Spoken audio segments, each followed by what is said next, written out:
Tata, j'ai bien réfléchi dans mon plan pour devenir une star. Hein? Ah oui, avec tes parties de Just Dance, oui. Oui, mais il y a un seul truc qui pose problème pour que tout se réalise, c'est que je vis à Saint-Putois-en-Velay, ça va pas faire rêver les fans. Oh, mais tu sais, ma puce, il y avait autrefois un acteur, Rudolph Valentino. Il est né au fond d'un trou perdu en Italie. Et pourtant, il est devenu une des plus grandes légendes de Hollywood dont toutes les femmes du monde rêvaient. Non, le seul point qui va poser problème avec toi, c'est juste le talent, hein. Et aussi un peu le physique dans ton cas.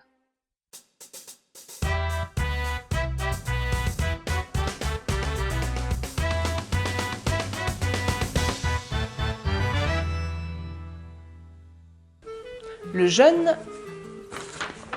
Rodolfo Alfonso Raffaello Pier Filibert Guglielmi di Valentina d'Antoguola est né le 6 mai 1895 à Castellaneta. Il passe une enfance heureuse avec ses parents et ses frères. À l'âge de 15 ans, histoire de se sortir de son petit patelin, il tente d'acquérir un peu d'indépendance et s'inscrit à l'académie militaire. Hélas, son inscription est invalidée à cause d'un souci physique. Du coup, il se tourne vers les études et empoche un diplôme de sciences agronomiques. Victoire! Je sens qu'une carrière palpitante d'ingénieur agronome s'offre à moi. Rudy est jeune, il a la petite vingtaine, et malgré son travail d'ingénieur agronome, je n'en doute pas follement trépidant, il tourne un peu en rond dans son petit village. Sa gentille maman, compatissante, l'envoie en 1910 quelques mois à Paris où il devient danseur. Hélas, Paris sera toujours Paris! Après avoir épuisé ses économies en quelques mois, il rentre sagement à la maison. Toutefois, persuadé de sa bonne étoile, il prend à peine le temps de se refaire, et en 1913, il file vers le lieu de toutes les promesses, l'Amérique. Sérieux Rudy, c'est l'argent de ta maman que tu claques là. Non mais tout va s'enchaîner très vite, j'ai confiance. Mais t'as aucun contact sur place et... Tu parles la langue au moins? Mais t'en fais pas, l'anglais c'est exactement pareil que l'italien. Enfin, c'est un vague cousin espagnol qui me l'a dit. Ah, allez, ciao bella. Non, non, attends. Oh putain. Bon Rudy, ça fait 1 an que tu es là maintenant. Bon, j'imagine que t'as connu une période de vache maigre, mais est-ce que ça va mieux le niveau de vie ici? Bon, joli garçon comme toi, je pense que tu dois avoir percé. Oh bah m'en parle pas, je croule sous les propositions. J'ai été livreur, et je viens juste de finir un contrat de jardinier paysagiste. Merci les sciences agronomiques. Oui, mais j'ai entendu que tu progressais surtout à mort en danse. Ah bah oui, là je suis passé en professionnel. Je commence à être un peu connu dans le quartier pour mon tango argentin. Moi, j'ai entendu qu'il était encore mieux payé quand il était horizontal, ton tango. C'est rien que des rumeurs et t'as aucune preuve. Sur les conseils d'un camarade, il finit par se tourner vers le monde du cinéma, où son joli visage lui vaut plein de petits rôles. Mais on ne crie pas victoire trop vite. On en est quand même à une douzaine de figurations sans que ça ne décolle vraiment. Et ces personnages sont tous cantonnés à des rôles de méchants étrangers qui font peur et sont tout moches. Ou des contes italiens véreux et manipulateurs. Moi qui suis une crème, on me fait jouer uniquement des salopards ou cracher sur l'aristocratie de mon pays. Alors, je n'ai pas honte de le dire, j'ai eu un petit peu le cafard. Jusqu'au jour où il se fait remarquer par une scénariste, June Matisse, qui a été très impressionnée par une de ses apparitions à l'écran. Elle réussit à l'imposer pour le prochain long métrage qui se prépare, Les 4 cavaliers de l'Apocalypse. Enfin, une qui a remarqué qu'il était charmant comme tout et qu'on pouvait en faire un héros romantique. Et au passage que l'intégralité des Italiens ne sont pas tous comtes ou aristocrates. Alors, Rudy, pas mal du tout tes essais. Mais sinon, tu as peut-être un talent caché qu'on pourrait inclure dans le scénar et exploiter à l'écran? Quelque chose en lien avec l'intrigue? Je te rappelle, c'est un drame qui parle de rivalité familiale sur fond de Première Guerre mondiale. J'ai un diplôme en sciences agronomiques, je sais parler italien et français et danser le tango. Bon, ça nous donne déjà une bonne base de travail, hein. June va nous préparer un passage d'enfer avec des sciences agronomiques, j'imagine. Quelques mois après sort le film et il obtient un bon succès. Une scène en particulier y est bien mise en valeur.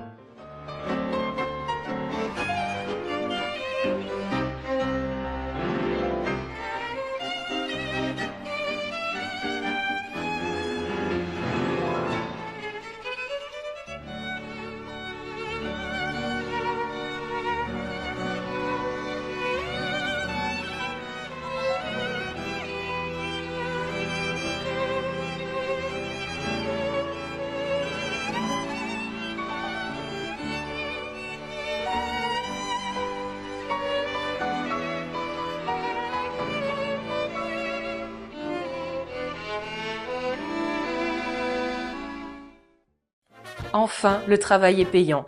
Rudy obtient le statut de jeune premier.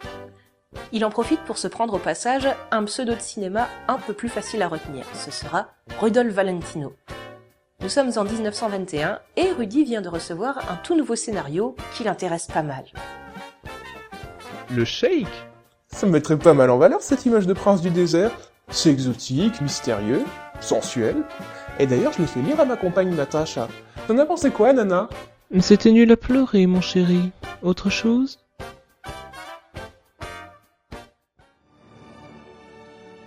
N'en déplaise à Natacha, le film est un énorme succès et lancera la mode orientale de carton-pâte dans le monde entier, malgré certains détails un peu limites. Rudy se fera en permanence surnommer le Sheik. Le mot passera d'ailleurs dans le langage courant pour désigner un séducteur mystérieux. Une petite chanson sort sur les gramophones, The Sheik of Araby, qui va devenir avec le temps un grand classique du jazz. I'm the Sheik of Araby. Your love belongs to me. At night when you're asleep, into your tent I'll creep. The stars that shine above will light our way to love. You rule this world with me, the Sheik of Araby. Côté vie privée, Rudy était auparavant marié à une actrice nommée Jean Aker, dont il divorcera en 1922 car elle s'est avérée lesbienne. Et tu savais pas qu'elle était lesbienne? La loi américaine de l'époque prévoit un délai d'1 an après le divorce pour qu'il ait le droit de se remarier. Mais Rudy n'attend pas et épouse Natacha en mode furtif au Mexique lors d'un petit voyage avant de rentrer sagement à New York. Ah, enfin chez soi. J'ai juste un trou de mémoire. Ah, commissaire, nous avons atterri dans quel état? Présentement, vous êtes surtout en état d'arrestation. Qui est? Monsieur Valentino, nous vous arrêtons pour bigamie avérée. Vous n'avez pas attendu le délai d'1 année avant de vous remarier. Vous êtes quand même de sacrées barges, vous autres les stars de cinéma, hein? Rudy vient de se faire capter. Il se fait mettre en cellule, mais heureusement, de généreux amis pourront payer sa caution. Par contre, pour purger sa peine, il devra vivre séparé de Natacha pendant le délai légal d'1 an avant de pouvoir se remarier avec elle. Et vous savez pas le pompon. Mon ex, Jean Aker, demande maintenant à être appelée Madame Rudolph Valentino pour booster sa carrière. Vous êtes marié comme moi, vous savez que la monstruosité peut prendre des formes très diverses. Heureusement, Rudy peut encore se reposer sur son succès public. La presse admire ses yeux de velours, et pour les fans, il est l'amant du monde. En 1923, Rudy a un joli palmarès en plus du Sheik. Arène sanglante, où il incarne un toréador, mais aussi Eugénie Grandet ou La Dame aux Camélias, où il se frotte à la grande littérature française. Des rôles à la fois virils et élégants. Les studios doivent se l'arracher. Alors en fait, c'est un peu plus compliqué. J'ai en ce moment une sale affaire avec mon studio, la Paramount. Ils m'ont fait tourner ce film, Le Jeune Raja. Bah oui, mon image de prince exotique, tout ça. À part que ça a été un véritable navet. Je les avais prévenus, j'ai refusé de tourner dans une merde pareille, mais l'accord que j'ai signé ne me laisse pas le choix de mes rôles. Je suis encore sous contrat avec eux pour 2 ans, et je refuse de me refaire ridiculiser pour leur faire plaisir. Du coup, je me mets en grève. Bravo Rudy, ça c'est très fort comme réaction. Mais du coup, comment tu vas gagner ta croûte si tu tournes plus? Cazzo. Pas d'affolement Rudy. Pour tourner, tu tourneras, mais pas de la manière dont tu l'imagines. Une marque de cosmétiques, Minerala, va... Oui bon, le marketing était encore rudimentaire à l'époque, va lui organiser une tournée de danse nationale où il pourra briller sur le parquet des salles de toute l'Amérique. Et avec sa belle épouse en partenaire en plus. Tout ce qu'il a à faire, c'est de faire la promo de leurs cosmétiques et danser comme un dieu en voyageant aux frais de la princesse. Parfait pour rester actif et au contact du public, sans renoncer à sa lutte avec le studio. Le vrai bon plan. Une fois de retour, Rudy mise tous ses espoirs sur une super production écrite par Natacha, The Hooded Falcon. Elle l'a tanné pendant des années pour qu'il accepte de financer ses projets de scénariste en herbe. Tous les deux mis à mort sur cette production, qui hélas ne se fera jamais. Rudy l'a carrément mauvaise contre sa femme, au point qu'il signe une clause pour qu'elle n'intervienne plus dans ses films, ni ne soit présente sur ses tournages. La dispute artistique sera le point de départ de grosses tensions au sein de leur couple, qui finira par divorcer en 1925. De la part de l'ancien couple glamour du moment, on s'attend à de la classe, de l'élégance, le vrai chic feutré des gens de bonne compagnie. Natacha affirme qu'elle a eu de sérieux doutes sur mon orientation sexuelle pendant notre mariage. Vaffanculo, porca puttana, puta madre! Tu n'es vraiment pas très sympa. Mais le train de tes injures roule sur le rail et de mon indifférence. Heureusement, Rudy arrive à rebondir plutôt bien. Il flirte plus ou moins sérieusement avec une vedette de l'époque, Paula Negri. Son contrat avec la Paramount vient juste de s'achever. Il a signé avec un autre studio entre-temps et s'est remis à jouer des rôles qu'il peut enfin choisir. Une adaptation de Pushkin et surtout... Pardon. Les grosses ficelles de Hollywood, vous savez. Je disais, en 1925, son gros hit de l'année est...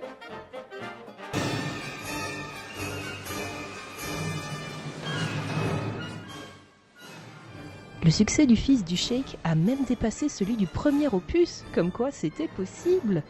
Évidemment, face à un tel succès, Rudy se met à avoir de plus en plus d'ennemis. Et attention, ceux-ci se montrent assez destructeurs avec lui.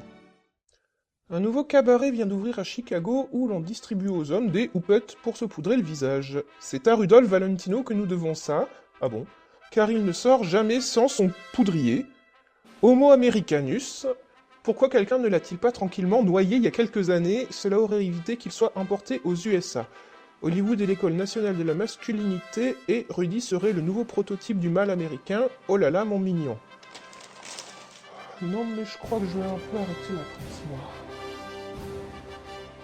Vexé comme un pou, Rudy prend sa plus belle plume pour envoyer au journal une réponse cinglante. En substance, ça donne « Si vous ne me trouvez pas assez viril, laissez-moi vous prouver le contraire en vous conviant à un beau match de boxe contre votre journaliste. On verra lequel de nous deux mérite mieux le titre d'homme. » Rudy s'entraîne bien sérieusement, il impressionne même son entraîneur et son agent. Le jour J, il est chaud bouillant, la presse est au taquet, son entraîneur veille au grain, les conditions du terrain sont optimum. Et son adversaire ne se présentera jamais. Oui. En août 1926, Valentino est en pleine promo pour la sortie du Fils du Cheikh. Mais il doit faire encrocher en urgence à l'hôpital. Un ulcère vient de lui perforer l'estomac. Vous vous en doutiez, vous, qu'il avait un cadre de vie stressant? Il est opéré en urgence et vite pris en charge. Heureusement, les médecins sont optimistes. Écoutez, l'opération s'est tout à fait bien passée. Le patient a juste 31 ans, il est donc jeune. Il a une très bonne condition physique, une bonne hygiène de vie. On va laisser récupérer quelques jours, et puis d'ici 3 ou 4 jours, il est sorti. Docteur, Monsieur Valentino a fait une septicémie foudroyante juste après l'opération. On vient de prononcer l'heure du décès, là. Là, j'avoue, personne ne s'y attendait. Passé les premiers instants de stupeur et d'abattement, il va falloir songer à l'annonce au public et préparer les funérailles. Pour vous donner une idée de l'ampleur, imaginez-vous les réactions du public pour les décès de Michael Jackson et Lady Di cumulés.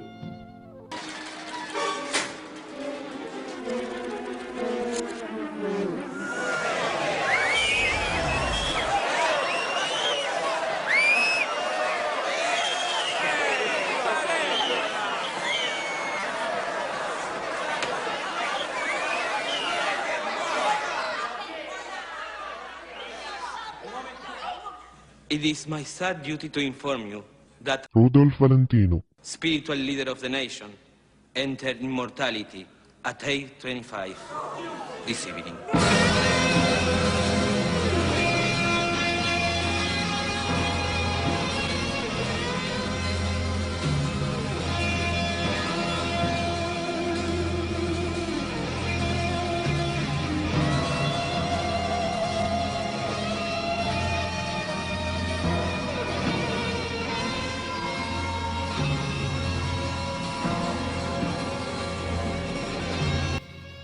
Les rues sont devenues impraticables, bouchées par pas moins de 100 000 personnes. Vous vous rendez compte qu'on a compté plusieurs cas de suicide parmi les fans? La foule est tellement ingérable que pendant les obsèques, plusieurs fenêtres de la chapelle sont cassées par certains fans qui veulent s'introduire. On finira par organiser des visites de recueillement sur le cercueil en file indienne, histoire que ce soit plus cadré. Dans le lieu saint, c'est pas mal non plus niveau ambiance. Natacha ne s'est même pas déplacée. Elle en était restée à un dernier télégramme de prompt rétablissement le mois précédent, sans plus. Mais sinon, vous vous souvenez de la dernière conquête en date de Rudy, l'actrice Paula Negri? Elle, par contre, est tellement emportée dans l'émotion qu'elle nous fait son petit numéro à elle toute seule.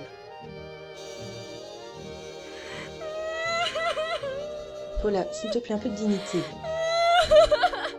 Paula, tu nous gênes tous, là. Déjà que t'as fait livrer un drap semé de 5000 roses pour couvrir le cercueil, t'as pas l'œil. Oh non, Paula, relève-toi. Bon, Paula, t'es même pas sa veuve à la fin. Tu la mets un peu en veilleuse, oui?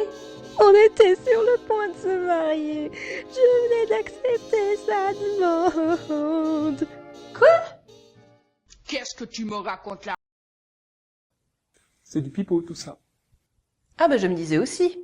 De toute manière, à peine 1 an plus tard, elle épousera un prince russe. Alors bon, son sketch hystérique, là... Dans une époque plus contemporaine, 2 films biographiques sont sortis sur lui. Rudolph Valentino, le grand séducteur, en 51, et Valentino, en 77 par Ken Russell.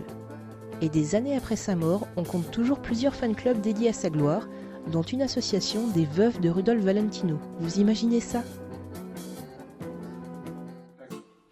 Plusieurs années après sa mort, à la date anniversaire de son décès, le 23 août 1926, une dame vêtue de noir venait fleurir sa tombe.